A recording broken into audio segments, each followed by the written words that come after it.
যে জল পাই কি শিবে মানে ও শিবায় ও সন্তান ও কারণ মারম ভগবতী পরমেশ্বর। আমি সেটা আবার বাবার মাথায় করছি, বাবা তো সে দিচ্ছি, তখন হঠাৎ খুশিতে দেখতে পাই কী করেন এবং কেন বাবা তো সে বাবা কিন্তু কিচ্ছু বলছেন না, দ্বিতীয় না বা মাথা সরানো কিচ্ছু নাই। তখন বললেন যে উনি তো এখন দেহদারি না চট পাদুকায় দিন, সেই একটা গেল বাবা কোনোদিন কোনো এ করেনি।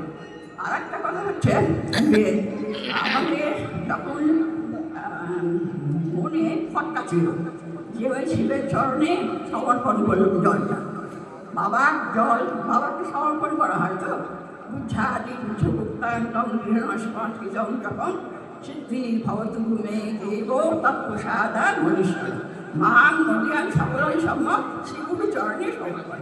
তা সেইভাবে করি শিবের মাথায় কেন বাবার চরণে জলটা দেবো, অল্প বয়স মনে এই দ্বন্দ্ব। একদিন দেখলাম বাবার যেটি অন্তর্যামী, একদিন দেখলাম ওরকম পোশাক মানে বেড়াধারী একজন এলেন, চাইলেন আমাকে নিয়ে